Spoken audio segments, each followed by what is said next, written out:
शांति। आज बाबा के 12 मार्च 2021 के साकार मधुर महावाक्य हैं। आज के मधुर महावाक्यों में बाबा ने विशेष रूप से ध्यान खिंचवाया कि आप बच्चों को सदा बाबा का आज्ञाकारी बच्चा बनकर रहना है। आज्ञाकारी बनने से बहुत फायदे हैं। आज्ञाकारी बनने से आप सदा बुरे संग से बचे रहेंगे, अपार खुशी रहेगी, बुद्धि का ताला खुलता जाएगा। हमें कहना चाहिए, बाबा आपकी जो आज्ञा। जो बच्चे बाबा के हुक्म पर चलते हैं फिर उनका जिम्मेवार बाबा हो जाता है। बाबा ने कहा, माया को दोष मत दो, अपने संग की संभाल करो। बार बार ये क्यों कहना चाहिए कि माया आ गई? बाबा ने कहा, ध्यान से देखो, गलत संग में आने के कारण आप पढ़ाई छोड़ देते हो। पढ़ाई अच्छी रीति पढ़नी है। जो बच्चे पढ़ाई पर ध्यान देते हैं, बाबा को याद करते हैं, बुरी चलन से बचे रहते हैं, वो भविष्य में ऊंच पद पाते हैं। कई बच्चों में चोरी का संस्कार, क्रोध का संस्कार, लालच का संस्कार है। बाबा ने कहा, ऐसे बच्चे फिर यज्ञ छोड़ के चले जाते हैं और फिर सब एक जैसी पढ़ाई भी नहीं पढ़ते हैं। अगर कोई यहाँ रहकर ठीक रीति नहीं चलता तो बाबा ने कहा, भले जाके वो घर में रह के पढ़ाई पढ़े, लेकिन जो यज्ञ में समर्पित है उन्हें अच्छी रीति पढ़ाई पर ध्यान देना है, अपने संग की संभाल करनी है। पक्के पक्के निश्चय बुद्धि बच्चे बनना है। जो निश्चय बुद्धि बच्चे हैं वो सदा निश्चिंत रहते हैं। क्या होगा, कैसे होगा, इस हलचल से मुक्त। उन्हें याद रहता है कि मेरा हाथ कल्याणकारी के हाथ में है तो मेरा अकल्याण हो नहीं सकता। आज हम चलते फिरते ये अभ्यास करेंगे, मैं संपूर्ण निश्चय बुद्धि, निश्चिंत आत्मा हूं। आज की मुरली का सार है, बाबा ने कहा, मीठे बच्चे संग दोष से बचकर पढ़ाई पर पूरा पूरा ध्यान दो तो कोई भी तूफान आ नहीं सकते। बाकी माया को दोषी मत बनाओ। संग दोष से बचकर पढ़ाई पर पूरा पूरा ध्यान दो तो कोई भी तूफान आ नहीं सकते। बाकी माया को दोषी मत बनाओ। क्वेश्चन है, कौन सी एक बात सदा याद रखो तो बेड़ा पार हो जाएगा? कौन सी बात होगी जिसे याद रखने से बेड़ा पार होगा? बाबा आपका जो हुक्म, ऐसे सदा बाप के हुक्म पे चलते रहो तो बेड़ा पार हो जाएगा। हुक्म पर चलने वाले माया के वार से बच जाते हैं, बुद्धि का ताला खुल जाता है, अपार खुशी रहती है, कोई भी उल्टा कर्म नहीं होता है। गीत है, तुम्हें पाके हमने जहां पा लिया, जमी तो जमी आसमां पा लिया। ओम शांति। मीठे मीठे सब सेंटर्स के बच्चों ने गीत सुना। सब जानते बेहद बाप से फिर से 5000 वर्ष पहले माफिक हम विश्व की बादशाही ले रहे हैं। कल्प कल्प हम लेते आए, बादशाही लेते हैं फिर गवाते हैं। बच्चे जानते अब हमने बेहद बाप की गोद ली है, वह उनके बच्चे बने हैं। बाबा की गोद ली है, उनके बच्चे बने हैं, है भी बरोबर। घर बैठे हुए पुरुषार्थ करते हैं। बेहद बाप से उच्च पद पाने के लिए पढ़ाई चल रही है।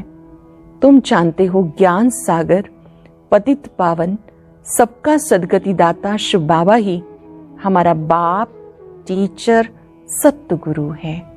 बाबा हमारा बाप, टीचर, सतगुरु है। उनसे हम वर्षा लेते हैं।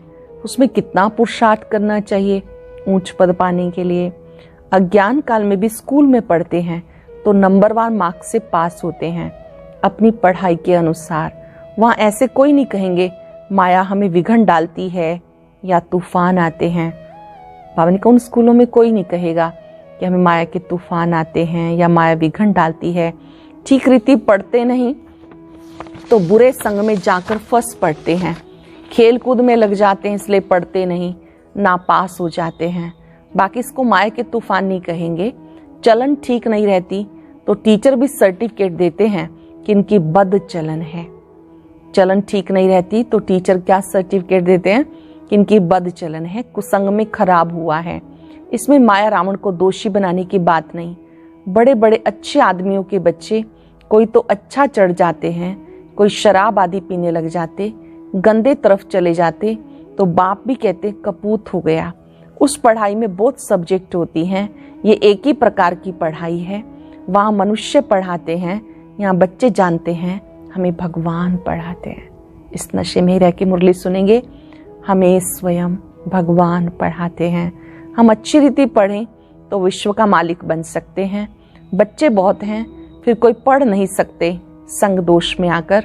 इसको माया का तूफान क्यों कहें? संग दोष में कोई पढ़ता नहीं तो इसमें माया व टीचर व बाप क्या करेंगे? संग दोष में आके कोई पढ़ाई नहीं कर रहा तो बाबा कहते इसको फिर क्या कहेंगे? इसमें माया व टीचर व बाप क्या करेंगे? नहीं पढ़ सकते तो चले गए अपने घर। ये तो ड्रामा अनुसार पहले बच्ची में पढ़ना ही था। शरण आकर ली, कोई की पति ने मारा, तंग किया, कोई को वैराग आ गया, घर में चल नहीं सके तो फिर यहाँ आकर भी चली गई। नहीं पढ़ सकी तो जाकर नौकरी आदि में लगी व शादी की। ये तो एक बहाना है। माया के तूफान से पढ़ नहीं सकते। ये नहीं समझते कि संग दोष के कारण ये हाल हुआ और हमारे में विकार जबरदस्त हैं। बाबा कहते अपनी कमी को देखना चाहिए। पढ़ाई छोड़ दी, ज्ञान छोड़ के चले गए, दुनिया में जाके शादी की, तो बाबा कहते इसको क्या कहेंगे कि अपने गलत संग के कारण गिरावट में आ गए। विकार जबरदस्त हैं। ये क्यों कहते हो माया का तूफान लगा तब गिर पड़े? ये तो अपने ऊपर मदार है। बाप, टीचर, सतगुरु की जो शिक्षा मिलती है उस पे चलना चाहिए। नहीं चलते तो कोई खराब संग है या काम का नशा व देह अभिमान का नशा है। सब सेंटर्स वाले जानते हैं हम बेहद बाप से बेहद की विश्व की बादशाही लेने के लिए पढ़ रहे हैं। निश्चय नहीं तो बैठे ही क्यों हो? और भी बहुत आश्रम है, परंतु वहां तो कुछ प्राप्ति नहीं, एम ऑब्जेक्ट नहीं। वह सब छोटे छोटे मठ पंथ टाल टालियां हैं। झाड़ वृद्धि को पाना ही है। यहाँ तो ये सारा कनेक्शन है। मीठे दैवी झाड़ का जो होगा वो निकल आएगा। जो दैवी झाड़ का होगा वो निकल आएगा।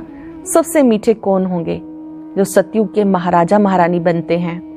अब तुम समझते हो जो पहले नंबर में आते हैं उन्होंने जरूर अच्छी पढ़ाई पढ़ी होगी, वही सूर्यवंशी घराने में गए। ऐसे भी हैं गृहस्थ व्यवहार में रहते, अर्पण में जीवन है। ऐसे बहुत बच्चे हैं जो परिवार में रहते हैं, समर्पित बुद्धि होकर चलते हैं, बहुत सर्विस कर रहे हैं। फर्क है ना? भले यहाँ भी रहते हैं परंतु पढ़ा नहीं सकते और सर्विस में लग जाते। पिछाड़ी में थोड़ा राजाई पद पालेंगे। देखा जाता बाहर गृहस्थ व्यवहार में रहने वाले बहुत तीखे हो जाते हैं पढ़ने और पढ़ाने में। सभी तो गृहस्थी नहीं है। कन्या व कुमार को गृहस्थी नहीं कहेंगे। और जो वानप्रस्थी हैं वह 60 वर्ष के बाद फिर सब कुछ बच्चों को दे, खुद कोई साधु आदि के संग में जाकर रहते। आजकल तो तमो प्रधान है, मरने तक भी धंधे आदि को छोड़ते नहीं। आगे 60 वर्ष में वानप्रस्थ अवस्था में चले जाते थे, बनारस में जाके रहते थे। ये तो बच्चों ने समझा, वापस कोई जा ना सके, सदगति को पा नहीं सकते हैं। बाप ही मुक्ति, जीवन मुक्ति दाता है। बाबा ही हम सबको मुक्ति अर्थात परम धाम, जीवन मुक्ति अर्थात स्वर्ग का रास्ता बताते हैं। वह भी सब जीवन मुक्ति को नहीं पाते, कोई तो मुक्ति में चले जाते। अब आदि सनातन देवी देवता धर्म की स्थापना हो रही है।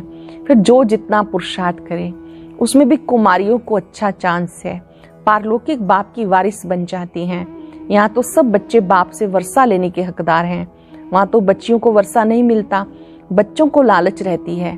भले ऐसे भी हैं जो समझते हैं ये भी वर्षा मिलेगा, वो भी ले लें, उसको क्यों छोड़े। दोनों तरफ पढ़ते हैं, ऐसे किस्म किस्म के हैं। अब ये तो समझते हैं अच्छा जो पढ़ते हैं वो ऊंच पद पाते हैं, अच्छी रीति जो पढ़ते हैं वो ऊंच पद पाते, प्रजा में बहुत साहूकार बन जाते। यहाँ रहने वालों को अंदर ही रहना पड़ता, दास दासियां बन जाते। फिर त्रेता के अंत में 3, 4, 5 जन्म लेकर राजाई पद मिलेगा। उनसे तो वो साहूकार अच्छे जो सतयुग से लेके उनकी साहूकारी कायम रहती है।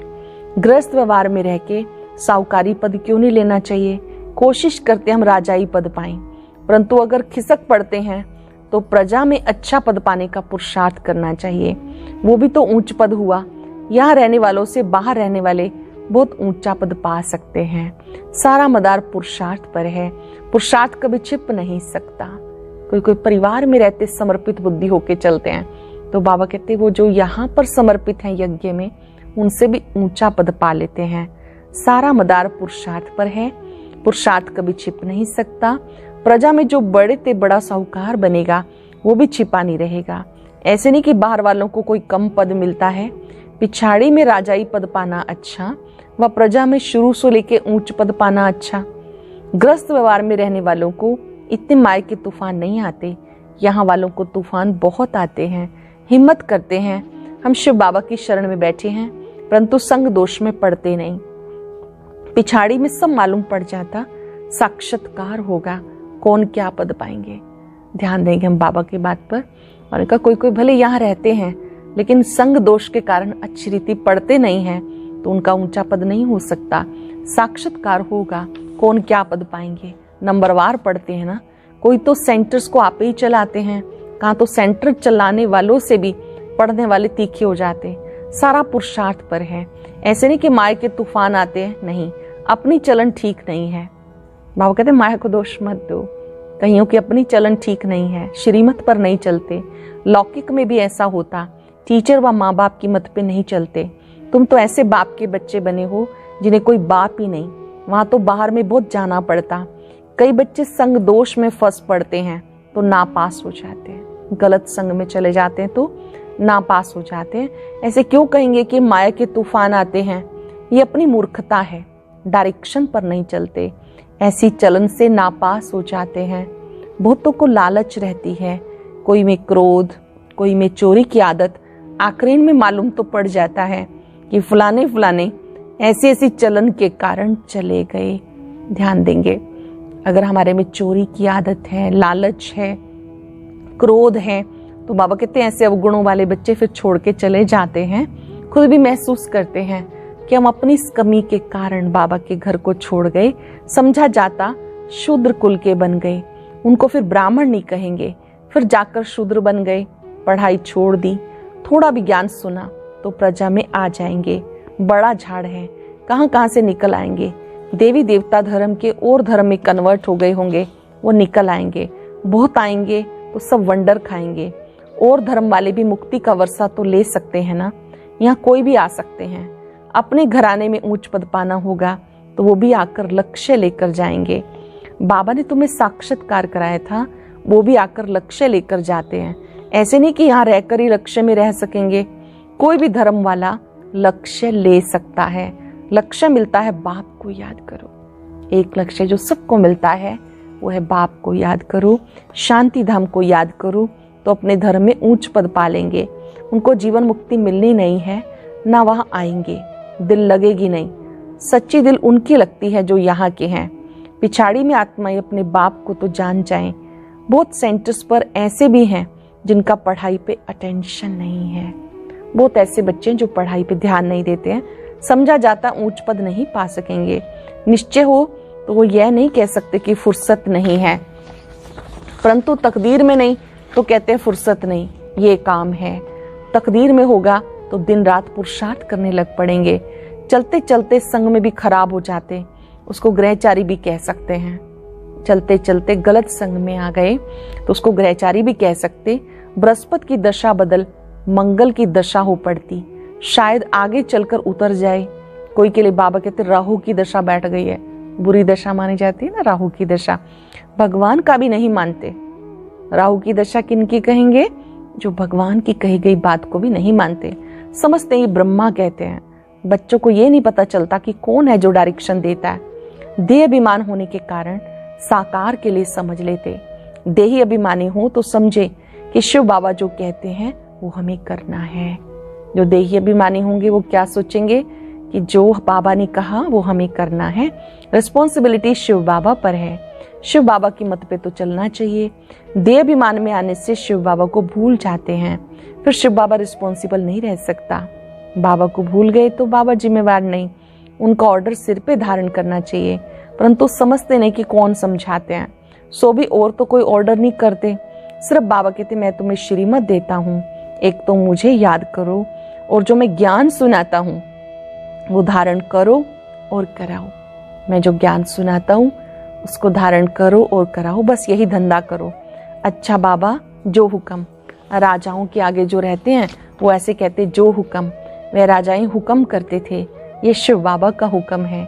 घड़ी घड़ी कहना चाहिए जो हुक्म शिव बाबा। क्या कहेंगे? जो आपका हुक्म शिव बाबा। तो तुम्हें बहुत खुशी रहेगी, समझेंगे शिव बाबा हुक्म देते हैं, याद रहेगी। शिव बाबा की तो बुद्धि का ताला खुलता जाएगा। बाबा को याद करते रहेंगे, बुद्धि का ताला खुलता जाएगा। शिव बाबा कहते हैं प्रैक्टिस बढ़ जानी चाहिए तो बेड़ा पार हो जाए, परंतु यही डिफिकल्टी है, घड़ी घड़ी भूल जाते हैं। ऐसे क्यों कहना चाहिए कि माया भुलाती है, हम भूल जाते हैं, इसलिए उल्टे काम होते रहते हैं। बाबा कहते कि ऐसे क्यों कहना चाहिए कि माया भुलाती है। वास्तव में होता क्या है, हम भूल जाते हैं तो उल्टे काम होते हैं। बहुत बच्चियां हैं, ज्ञान बहुत अच्छा देती हैं, परंतु योग नहीं, जिससे विकर्म विनाश हो। ऐसे बहुत अच्छे अच्छे बच्चे हैं, योग बिल्कुल नहीं। चलन से समझा जाता, योग में नहीं रहते तो फिर वो पाप रह जाते हैं जो भोगने पड़ते हैं। इसमें तूफान की तो बात ही नहीं। समझो ये मेरी भूल है, मैं श्रीमत पर चलता नहीं हूँ। यहाँ तुम आयो राजयोग सीखने, प्रजा योग नहीं सिखाया जाता। माता पिता तो है ही, उनको फॉलो करो तो तुम भी गद्दी नशीन बन जाएंगे। माता पिता, ब्रह्मा माँ, जगदम्बा माँ, इनको फॉलो करो तो गद्दी नशीन बन जाएंगे। इनका तो सर्टेन है ना। ये श्री लक्ष्मी नारायण बनते तो फॉलो फादर मदर। और धर्म वाले मदर फादर को फॉलो नहीं करते, वह तो फादर को ही मानते। यहाँ तो दोनों हैं, गॉड तो है क्रिएटर, मदर का फिर गुप्त राज है। माँ बाप पढ़ाते रहते हैं, समझाते हैं ऐसे नहीं करो ये करो। टीचर कोई भी सजा देंगे तो स्कूल के बीच में देंगे ना। ऐसे थोड़ा ही बच्चा कहेगा कि मेरी इज्जत लेते हो। बाप 5-6 बच्चों के आगे थप्पड़ मारेगा तो ऐसे बच्चा थोड़ी कहेगा कि 5-6 के आगे क्यों लगाया। नहीं, यहाँ तो बच्चों को शिक्षा दी जाती, फिर भी नहीं चल सकते तो अच्छा गृहस्थ व्यवहार में रहते फिर पुरुषार्थ करो। यहाँ बाबा शिक्षा देते हैं, अगर नहीं चल सकते तो बाबा कहते कोई बात नहीं, गृहस्थ व्यवहार में रहते हुए पुरुषार्थ करो। अगर यहाँ बैठे डिससर्विस की तो जो कुछ भी थोड़ा होगा वो भी खत्म हो जाएगा। नहीं पढ़ना तो छोड़ दो, बस हम चल नहीं सकते, ग्लानी क्यों करनी चाहिए। बाबा का बनकर बाबा की ग्लानी नहीं करनी चाहिए। नहीं चल सकते तो बाबा कहते कोई बात नहीं, जाओ गृहस्थ व्यवहार में रहो, वहां रह के पुरुषार्थ करो, यहाँ रह के डिससर्विस का काम नहीं करना। ढेर बच्चे हैं, कोई पढ़ेंगे कोई छोड़ देंगे। हर एक को अपनी पढ़ाई में मस्त रहना चाहिए। बाबा कहते एक दो से सेवा मत लो, कोई अहंकार नहीं आना चाहिए। दूसरों से सेवा लेना ये भी देह अहंकार है। बाबा को समझाना तो पड़ेगा ना, नहीं तो ट्रिब्यूनल बैठेगी, तब कहेंगे हमें पता थोड़ा ही था कायदे कानून का। इसलिए बाबा समझा देते, फिर साक्षात्कार कराए, सजा देंगे। बिगर प्रूफ सजा थोड़ा ही मिल सकती है। अच्छा समझाते तो बहुत है, कल पहले माफिक। हर एक की तकदीर देखी जाती। कई सर्विस कर अपनी जीवन हीरे जैसी बनाते, कई हैं जो तकदीर को लकीर लगा देते। कोई तकदीर हीरे जैसी बनाते हैं, कोई तकदीर को लकीर लगाते हैं। अच्छा, मीठे मीठे सिक्के लदे बच्चों प्रति माता पिता बाप दादा का याद प्यार, गुड मॉर्निंग। रूहानी बाप की रूहानी बच्चों को नमस्ते, रूहानी बच्चों की रूहानी बाप दादा को नमस्ते, गुड मॉर्निंग। शुक्रिया बाबा, शुक्रिया। धारणा के लिए सार, पहली पॉइंट है बाप टीचर सतगुरु द्वारा जो शिक्षाएं मिलती हैं उस पर चलना है। माया को दोष ना देकर अपनी कमियों की जांच कर उन्हें निकालना है। माया को दोष ना देकर अपनी कमियों की जांच कर उन्हें निकालना है। अहंकार का त्याग कर अपनी पढ़ाई में मस्त रहना है। कभी दूसरों से सेवा नहीं लेनी, संग दोष से बहुत बहुत संभाल करनी है। वेरी स्पेशल वरदान, निश्चय के आधार पर सदा एक रस अचल स्थिति में स्थित रहने वाले निश्चिंत भाव। निश्चय के आधार पर सदा एक रस अचल स्थिति में स्थित रहने वाले निश्चिंत भाव। निश्चय बुद्धि की निशानी है सदा निश्चिंत। वो किसी भी बात में डगमग नहीं हो सकते। निश्चय बुद्धि बच्चा कभी भी डगमग नहीं हो सकता, सदा अचल रहेंगे। इसलिए कुछ भी हो सोचो नहीं, क्या क्यों में कभी नहीं जाओ। त्रिकालदर्शी बन निश्चिंत रहो, क्योंकि हर कदम में कल्याण है। त्रिकालदर्शी बन निश्चिंत रहो, क्योंकि हर कदम में कल्याण है। जब कल्याणकारी बाप का हाथ पकड़ा है तो वो अकल्याण को भी कल्याण में बदल देगा। इसलिए सदा निश्चिंत रहो। हमारा हाथ कल्याणकारी के हाथ में है। हाथ में हाथ दे देंगे तो बाबा कहते अकल्याण को बाबा कल्याण में बदल देगा। इसलिए निश्चिंत रहो। स्लोगन है, जो सदा स्नेही है वो हर कार्य में स्वतः सहयोगी बनते हैं। जो स्नेही हैं वो सहयोगी बनते हैं। आज याद करेंगे, मैं निश्चय बुद्धि निश्चिंत आत्मा हूं। गहराई से इस बात को अंदर तक लेके जाएंगे। मैं संपूर्ण निश्चय बुद्धि निश्चिंत आत्मा हूं। मुझे पक्का निश्चय है, मेरा हाथ कल्याणकारी के हाथ में है। मेरा अकल्याण हो नहीं सकता। ड्रामा में जो भी दृश्य है, पर्दे के पीछे कल्याण समाया है।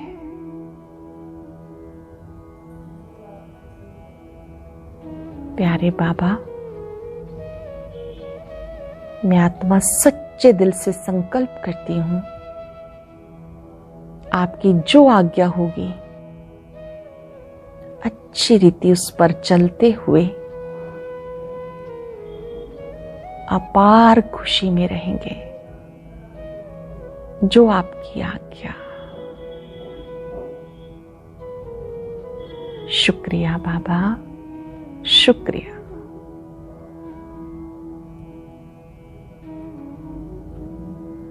ओम शांति शांति शांति।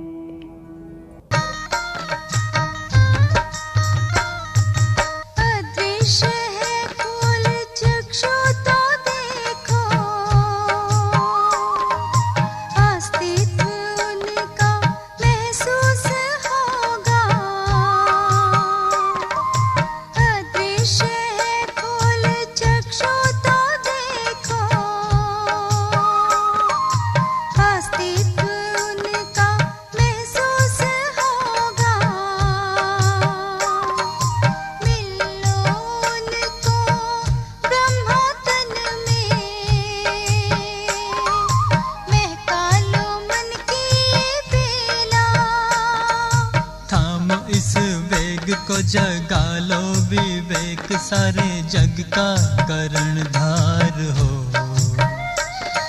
मुरली की तान बज रही हो, मुरली की तान बज रही।